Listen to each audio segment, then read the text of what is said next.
Hey guys, क्या हाल है। I hope you are doing well. मैं आपका दोस्त वरुण चौहान वेलकम करता हूं मेरे YouTube channel the talk show में। आज जिस टॉपिक पर हम बात करने वाले हैं वो ट्रेंडिंग टॉपिक है, रशिया और यूक्रेन के बीच युद्ध। वीडियो को एंड तक देखना एंड लेट्स स्टार्ट।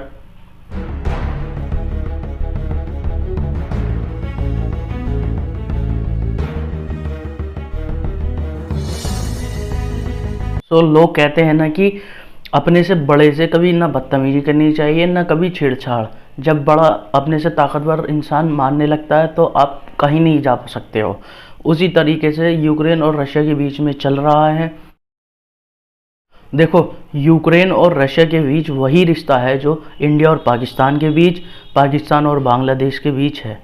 1947 को पाकिस्तान और इंडिया डिवाइड होते हैं और 1971 को सबको याद है पाकिस्तान आर्मी इंडिया को सरेंडर करती है और बांग्लादेश बनता है। और उसके बाद पाकिस्तान और बांग्लादेश दोनों इंडिया को आंख दिखाते हैं और इंडिया अभी तक उनका कुछ नहीं कर पा रहा। उसी तरह से यूक्रेन एक रशिया का ही पार्ट है और अब रशिया को आंख दिखा रहा था पर रशिया ने वहीं रोक दिया। देखते हैं इनकी पास्ट हिस्ट्री क्या है। और वॉर अचानक स्टार्ट नहीं होती है, वॉर छोटी छोटी वॉर होती रहती है, फिर वो एक बड़ी वॉर में कन्वर्ट हो जाती है।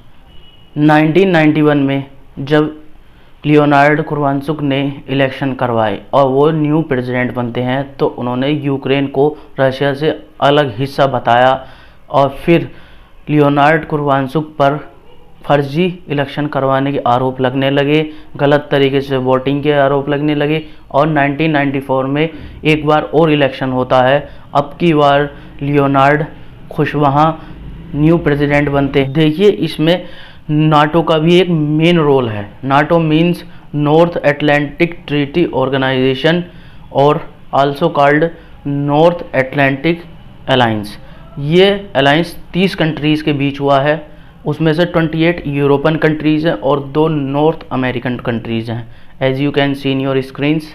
देखिए, नाटो का एक मेन इम्पोर्टेंट रोल ये है कि जो छोटी छोटी कंट्रीज़ हैं उन पर अगर कोई बड़ी कंट्री इन्वेड करना चाहे, उनको कब्जे में लेना चाहे तो नाटो उनकी मदद करता है उस बड़ी कंट्री से लड़ने में। तो यही है नाटो का मतलब।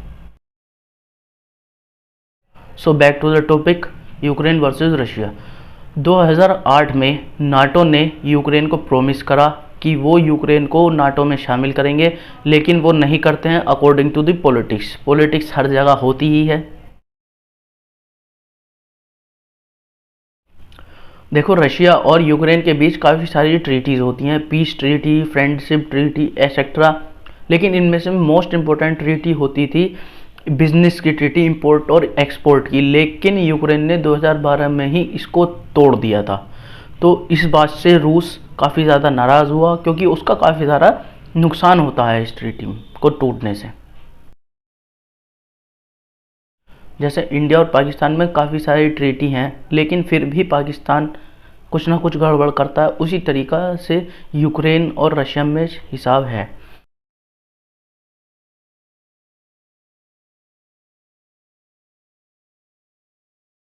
इसी से नाराज़ होकर एक घटना होती है। 2014 में यूक्रेन का एक फ्लाई प्लेन MH17 फ्लाई कर रहा है पैसेंजर्स को लेकर, लेकिन मिसाइल मारकर वो प्लेन गिरा दिया जाता है। आफ्टर इन्वेस्टिगेशन पता चलता है कि जो मिसाइल था या जो हथियार यूज्ड हुए थे उस प्लेन को गिराने में वो रूस में बने थे, लेकिन अभी डायरेक्ट नाम रूस का नहीं आता है।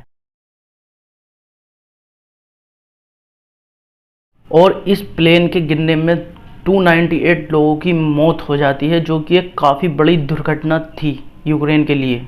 और यूक्रेन और रशिया में आपस में ये सब चलता रहता है जैसे इंडिया और पाकिस्तान में होता रहता है अक्सर।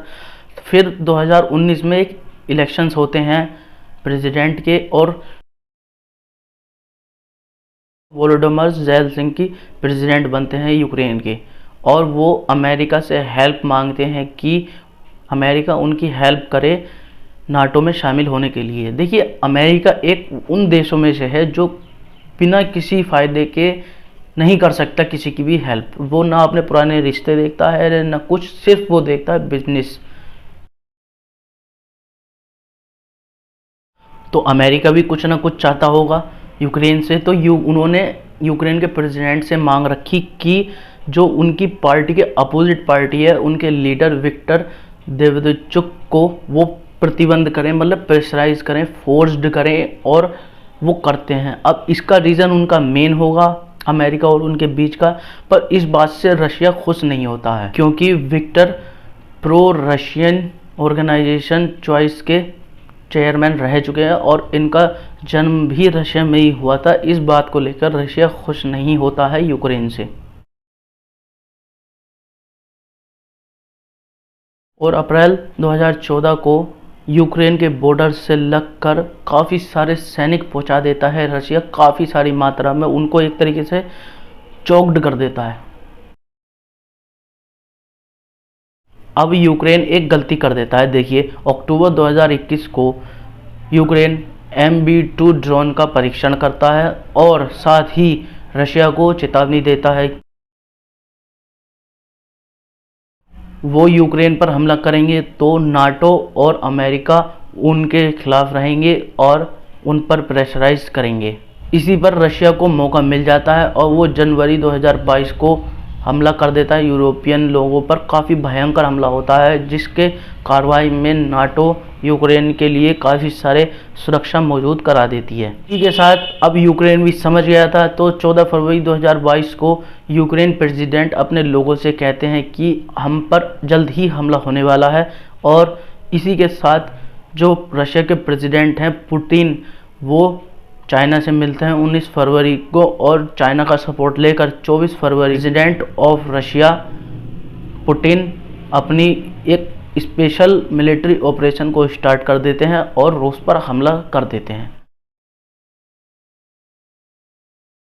और देखिए, अभी सिर्फ 4 दिन हुए हैं यूक्रेन पर हमला हुए, लेकिन यूक्रेन एक तरीके से बहुत बुरी हालत में हो चुका है। सड़कों पर मिलिट्री